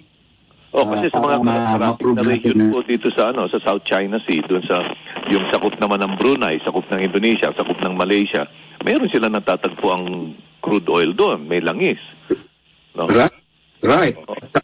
Kaya kailangan natin mag-explore doon sa southern portion ng West Philippine Sea, ng Palawan. No? Kaya nga kailangan gandahin natin ang kontrata para ma-act natin yung mga tunay na mag-i-explore. Hindi yung mga pipitsugin na naghahanap ng stock market. Yun ang strategy ni Presidente Marcos. Nung ngayon, anak niya ang bago nating presidente. Hopefully, naintindihan niya yung lagay ng langis sa bansa natin. Ngayon, nag-o-offer ngayon ang Russia daw, through its ambassador, si Ambassador Pavlov, sinasabi niya tutulungan daw tayo with our petroleum needs, at sinasabi ni incoming National Security Advisor pa siya noon, si Professor Clarita Carlos, sabi niya magandang offer ito. Pero is it really feasible to begin with? Pag pinag-uusapan na ang sinasabi ng Russian ambassador, petroleum needs natin. So, correct me if I'm wrong, pag pinag-uusapan po ang petroleum, ibig sabihin nito, maaari silang mag-supply ng crude oil. At yung crude oil nila, di ba, galing sa North Sea. Ano po? To begin with, sir, ang crude oil ba ng Russia na nakukuha sa North Sea ay compatible doon sa refinery natin dito? Na hindi naman pag-aari ng gobyerno, pag-aari ng pribado, yung Petron, na under sa San Miguel conglomerate, San Miguel Corporation. Kasi ang Petron po, ang kinukuha niya ay galing sa Saudi, di ba? Dahil ang kasosyo dito sa Petron, Saudi Aramco, Middle Eastern Oil, po. Pareho po ba ng uri ng langis ito? Hindi. Yung tipo ng sweet oil, sweet crude ang tawag doon, yung low in sulfur content, no? Yan, sweet oil ang tawag, yung sweet crude. Opo, ito po yung galing sa Saudi, ang sweet, o yung pong galing sa North? Right. At sa Russia naman galing sa northeast nila. Malapit na sa North Sea, yung area nila doon, sa Teman-Pechura ang tawag nila. So, malayo yun, no? Malayo. So, pero pareho po ba? Yun ang unang tanong. Parehong ang sulfur content po. Yeah. Pareho lang. I think pareho makukuha. Pero ang tanong is, ang layo-layo nun. So, isi-ship mo, papunta sa atin, ang shipping cost, etc. Kailangan pag-aralan mabuti kung magkano talaga lalabas, no? Ang crudo dito. Pangalawa, isang refinery na lang ang tumatakbo sa atin. Yung sa Petron na lang, na 180,000 barrels per day, no? Yung refinery ng Caltex dati, ng Chevron, ay sinara na. Matagal na, sinara nila. At recently naman, nagdesisyon na titigil na rin nila ang pag-refine sa atin. So ang natitira na lang, yung Petron, 180,000 barrels. No? Yung Shell at Chevron ay kumukuha na lang ng finished petroleum products from, I think Shell gets it from their refinery naman sa Singapore. No? I think Chevron, Caltex also has a similar refinery sa Singapore. Doon nila kinukuha as petroleum products na dinadala na dito sa atin. So kung crude oil ang pinag-uusapan, ang gagamit na lang yan is yung isang refinery, 180,000, maliit lang. No? So hindi ko alam kung magiging economic yung pagdadala ng yung transportation cost, yung cost ng crude itself sa Pilipinas, no? Hindi ko alam kung may storage capacity for that imported, may tipo big enough na paglalagyan yan. At lastly, yung kontrata with Russia. Sino ba ang bibili? Ang bibili ba ang gobyerno at ipabibili niya pagkatapos sa refinery na ari ng private? O ang private ang makikipagdirekta na makikipag-negotiate sa Russia? Ilang taon yan? So madami pang pag-uusapan na kailangan maglagan kung talagang makakatulong nga sa atin na for our energy security. Lastly, is the political backlash. Yun po na kukuha ka doon, yung G7 countries, including US, Japan, Australia, are encouraging the boycott of Russian crude and Russian petroleum. So ano ang magiging kalalabasan ng relasyon natin diyan sa mga ibang countries na kaibigan din natin, no? So yun ang siguro yung kailangan itanong kay Baka sila naman ang Professor mag-boycott sa atin. Ramos. Trade boycott naman ang gawin sa atin ng Japan, US, Australia, mga G7 countries sa C7. Tayo ang next. May geopolitical consequence din pala. Ano po? Ang China at India, bakit nag-import, di ba? Sila ang China nag-import yata, nag-1 million barrels a day. Ang India naman, mga 800 or 600,000. Malalaki. Oo. So, Saka, ang long term kaibahan, ba ang plano? Kasi pagka mag-i-import tayo, sabihin natin, sige, imbis na sa Middle East tayo kukuha sa Russia na, long term ba ang plano ng Russia o it's only to support the war effort in Ukraine, di ba? Kasi nangyari rin sa Russia ngayon, ang sinasabi nila, sige, may bentahan namin kayo, pero kailangan, currency namin ang gagamitin. Di ba? So, yung mechanics nga, tama ka, yung mechanics ng pagbibili, yung kontrata, ng terms, yun ang mabigat, no? At sinabi mo nga kanina, yung wala namang ari ang gobyerno natin na refiner, wala, you know? India at saka sa China, yung mga nag-i-import dyan ay yung mga national oil companies nila. You know? Hindi naman tayo pwedeng kumuha dito sa mga malalapit bansa, no? Dahil magagarantiyahan nila, no? So, gagarantiyahan ba ng gobyerno yung bibiling langis from Russia? Paano magagarantiya? Katakot-takot ng utang din. So, yung mga issue yun kailangang palabasin. Pero mabalik lang ako dun sa ang tinatanong kasi ngayon, yung ayaw na natin maranasan, dapat ang gobyerno ay nakahanda sa mga ganitong pagkakataon, no? Na tumataas ang langis, dahil tumataas ang langis, tumataas ang kuryente, tumataas ang bilihin, nagkaka-inflation, naghihirap ang bayan, no? So, ano yung solusyon diyan? Ang solusyon nga dapat, maghanap tayo ng sarili natin. Nakakita na tayo. Malaki ang kinikita dun sa Malampaya. You know? Yung 60% na kumita natin sa ngayon, sabi ng gobyerno mismo, ay kumita na ng mga 13 billion dollar. No? So, ang unang itatanong, kung ako bagong nakapo dyan, nasaan yung 13 billion na yun? Kailangan ko ngayon sa kuwat, pamamahagi ko sa mga naghihirap ngayon, yung ayuda, etc. Nasaan yun? Pangalawa, yung binenta ng Chevron, dapat ay kinuha ng gobyerno yun. You know?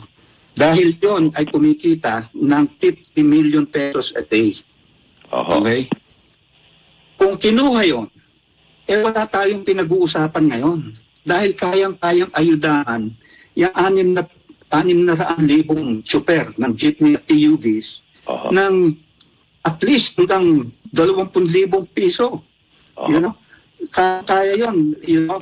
Mga 7 billion lang yan. Ang kikitain mo is sa ngayon, hanggang June 30, magmula nung nagkalipatan ng ARE ang Chevron at Dena. No? Ang estimate natin ay kumita na ng at least 22 billion pesos. No? Yung nakali. Yun ang nawala. Isang panlang is 45% lang ni Chevron yun.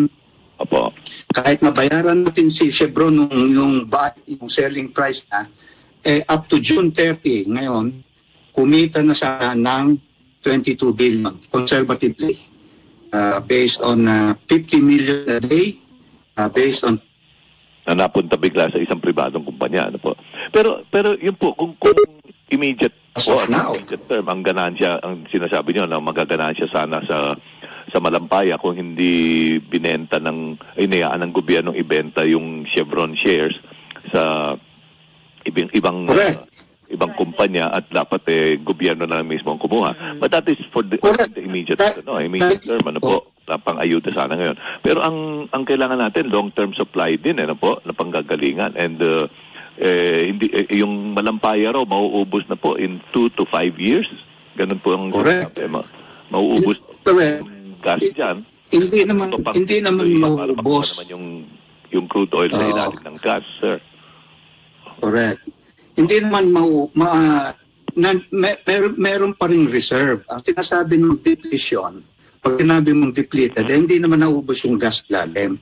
Ang ibig sabihin lang, yung production rate mo, yung nahuhugot mong gas, yung value nun ay less than the operate. Ay, naputol? Naputol ba tayo? Hello po. Tigil mo na. Ayan. Ano po, nawala kayo, sir, kanina? Pakiulit lang po, sir, please. Ganito, yung reserves ng Malampaya, Opo. supposedly, nagka-problema tayo sa Viber na yan. big feed, no? Every day. Yung labas sa ng yung sa reserve, masama yung communication. Ayun, ano nangyari ron? Naputol ba yun? Hello? Hindi Oh. na. Ayan. Sir, nawawala-wala eh. Ano kaya? Oo nga. Oo. Okay naman ang signal. Okay. I think yung reserve, pag sinasabi po na de-deplete, hindi pala totoong biglaan lang mauubos yun, pero paano pahina ng pahina. Ganun po, no? Is that what you're saying? Correct. So, kaya nga, kailangan gumawa ka ng konting technological change, no? Na mapataas mo ulit yung rate of recovery, no? Para makakuha ka ng madami pa.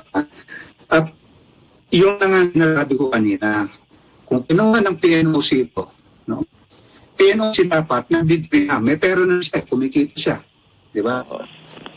So, kung gusto niyang kasama rin ng specs, ang shell, isama 55% siya for si shell. Maghanap yung kanina sabi ko meron pang daming papaligid na prospects sa paligid na-identify na nila yan. And they suspect, they estimate another 800 billion cubic feet gas sa ma-prove, no? But we can drive the field.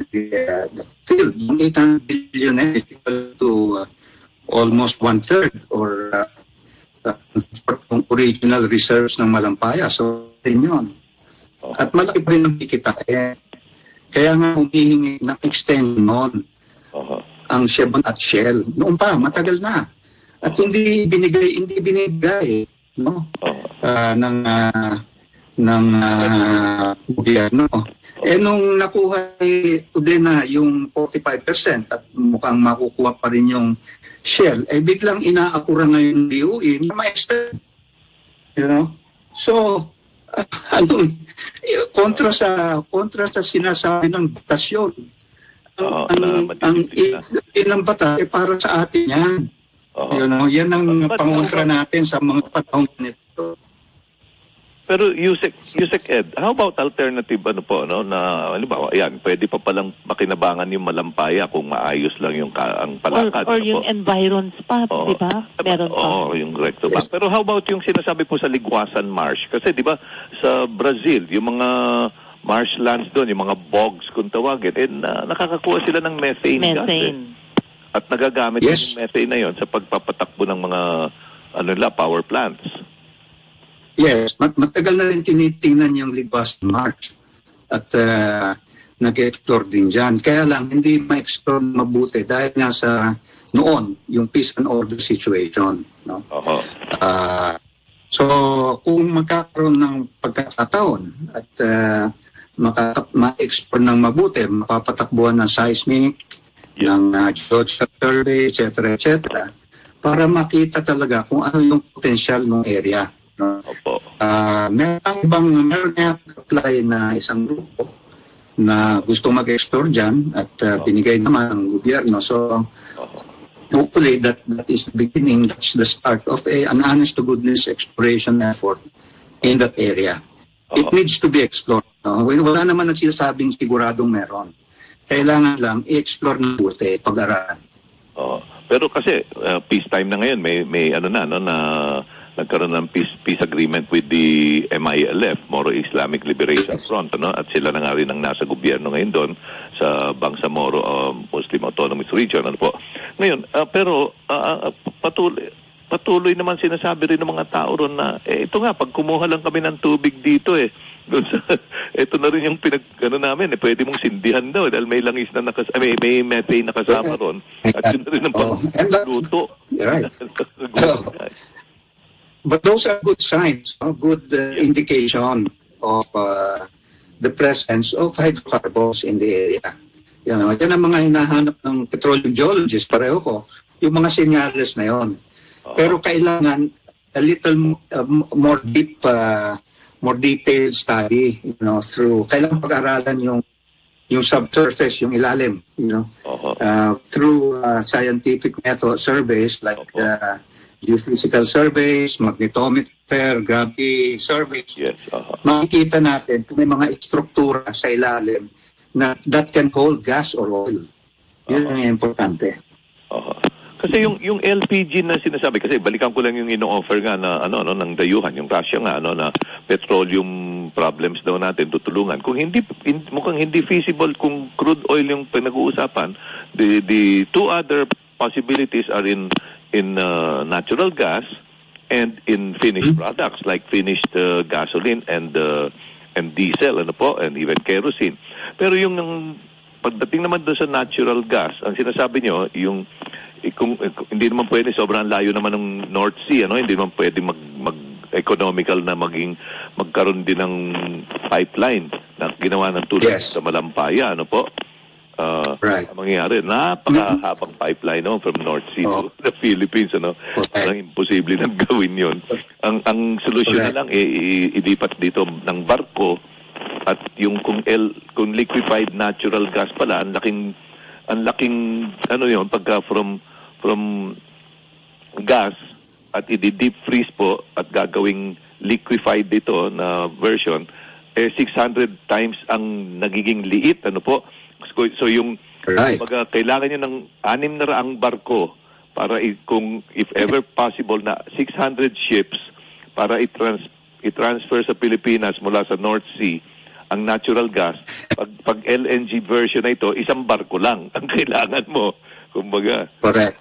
Oo, pero wala naman pag-iimpakan dito kasi wala naman tayong LNG plant dito para i-reconvert yun to gas at mapakinabangan din, di ba? Pwede bang nasa labas lang, nasa laot lang yung barko na yon? Hindi. Clarify that, Meron tayong mga natural gas plants. Yung sabihin ko lang kanina, gumagamit ang first gen, yung Planta, yung San Lorenzo, at meron din ang Ilihan, ang San Miguel, sa Ilihan. Ang total megawattage yan, I think, is over 3,000 megawatts na, halos 3,005 or mahigit pa, At yun na nga sinasabi, na kung hindi matatama ay nagawa sa Malampaya, hindi makaka-explore ng additional reserves, At hindi ma-improve yung productive rate, baka by 2027, 2028, wala na yun, In fact, yung kontrata ng Ilihan, buying gas from Malampaya has ended this year, Tapos na, wala nang... at yung kontrata naman ni First Gen ay matatapos, I think, 2024 or 2025, So, kailangan talagang matama at malaman na kung gaano,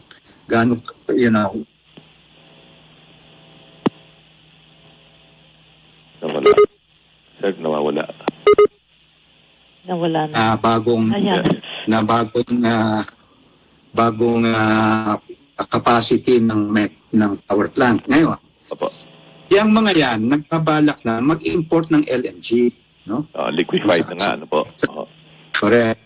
So naganda na sila, meron na silang storage sa kanila. Si First Gen may FSRU, floating storage and regasification unit. At yun na nga ang batak mag-import. Ngayon, kung sa Russia, posible, pwede ang Russia. Kasi meron silang LNG plant na gumagawa ng LNG sa Sakhalin. Sakhalin Island, which is north ng North of Japan po. Japan, Sa, no? sa Siberia. Correct, across from the Japan Sea, no? Nandun lang. So, pwede nila ikarga sa barko at diretso pababa sa atin.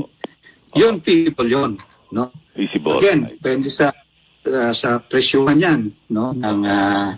Ng gas pa dahil kailangan maganda naman ang presyo para makakumpit naman nung yung elektrisidad na mapuproduce ng mga natural gas plants against the electricity produced by coal, no? Yes, opo. Dahil may ang sitwasyon sa Pilipinas may competitive selection cost ang Meralco napipit out yung demand supply nila, no? So kailangan, pero yan posible yan, pero yun ang susunod na tanong, yung political backlash, yun ang kailangan pag-aralan at makita kung whether the negatives are less than the positives, therefore, we can do it. But importing LNG from Russia through their closed, LNG source like Sakhalin, it's very possible. As a last question, Yusek Eden po, yung nagdemanda po tatlong abogado, 2 Filipino-Americans po, tapos isang sa Pilipinas abogado, at isa po kayo po yung parang nag-advise na sa technical side, dinimanda nila ng graft and corruption yung mga Department of Energy officials ng nakaraang administrasyon. Sinangkot din nga itong si Dennis Uy dahil nga bakit binigay sa kanya yung Chevron shares at pati mukhang muntik na rin yung Shell shares sa Malampaya. Ano po yung status ngayon nung kaso na yun? Nandun pa sa as you've said, nasa kamay na ng ombudsman at ang hindi ko ay there are information responses from the respondent and in effect nag-iimbestiga naman sila. Tinitingnan nila may kaso talaga. So umaandar naman. Pero yun ang mangukot nito na habang nandun iba nakikinabang. Yun nga po. Sa ngayon yung lahat ito, yung sinasabi dyan ng service contract, alam ito, naintindihan ko nung noon, yung mga tao kasama ni Presidente Marcos.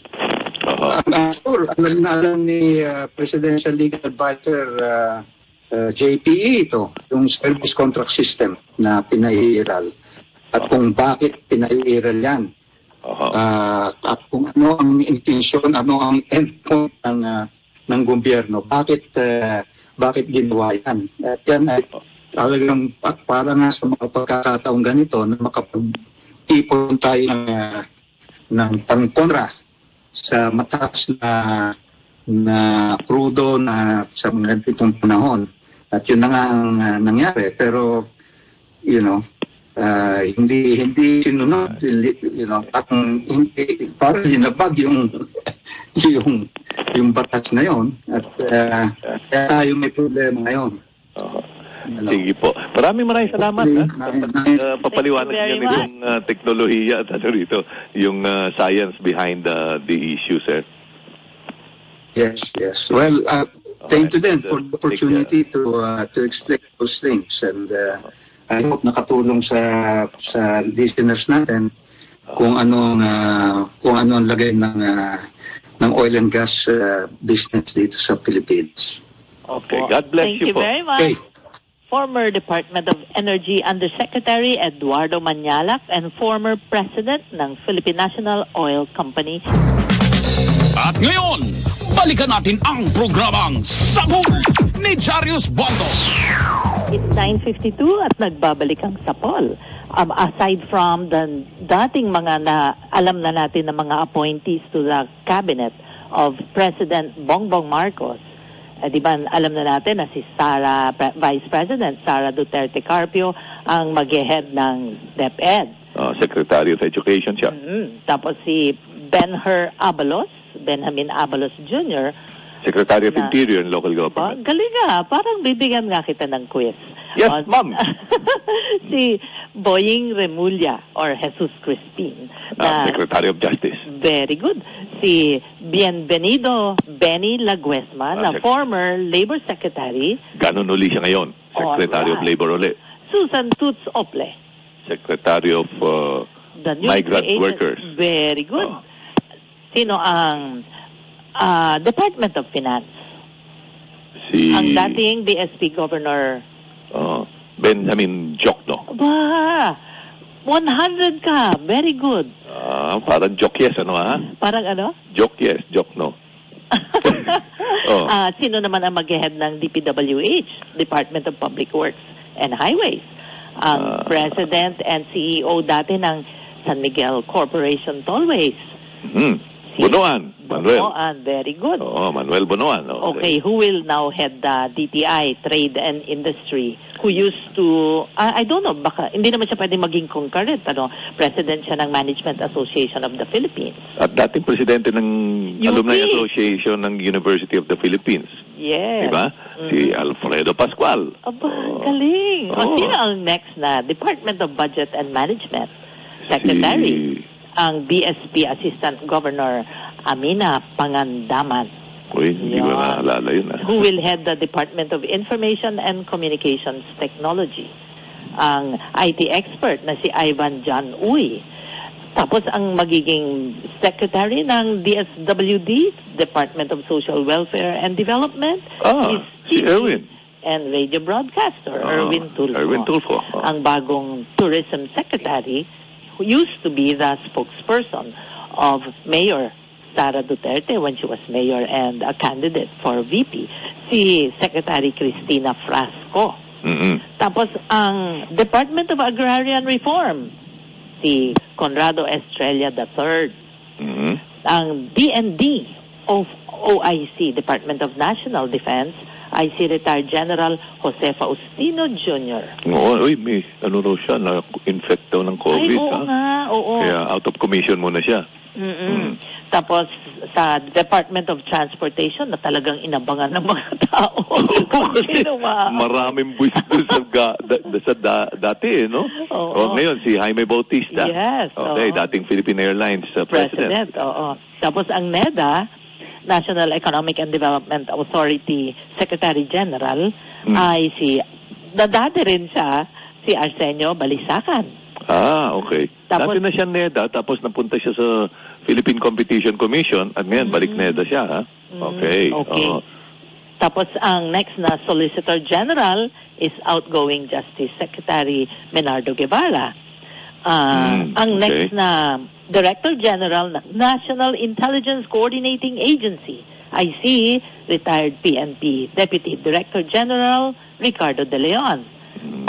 Tapos, siyempre, sino ang bagong Department of Agrarian concurrent?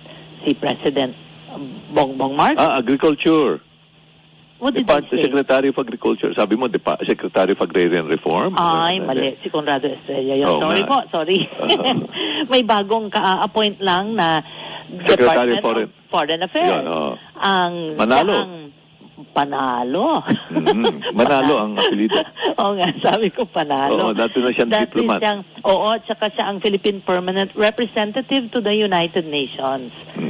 Sa New York. First name? Enrique. Okay. Tapos, Enrique Manalo. Okay. Sa DENR, Environment and Natural Resources, wala pa yata eh. Wala pa? Bakit? Siguro malaking issue yon. Importante yan eh. Very important.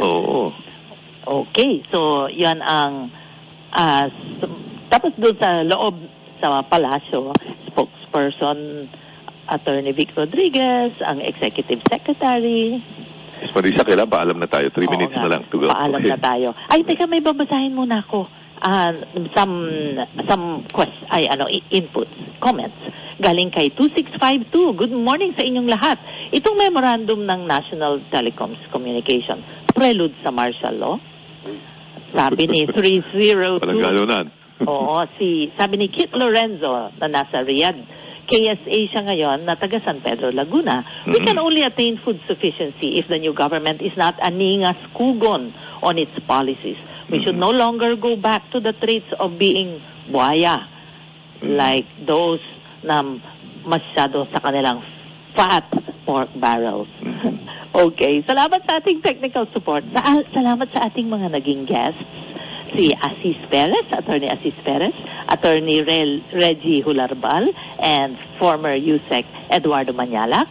Sa ating technical support, kay Wener Contehino, Jeric Barreto, Communication Assistants Mace Alinio Dayan and Joanne Punay, News Writers Rashid Locsin and Gilbert Perdes, at sa SOCMED si Kim Gomez and Jai Rojas. Samahan niyo kami ulit next week. This is Miss Marisa. Jarius Bondo ko, nagpapaalala, magdadasal tayo parati para tayo nakikipagkwentuhan sa Diyos. Thank you. Have a good day. Babalikan natin maya-maya lang uli si Liza Minnelli. In the meantime, abangan, kasunod ko kagad natin sina Jerry Flores and Sally Ortega Bueno sa Mr. Taxman.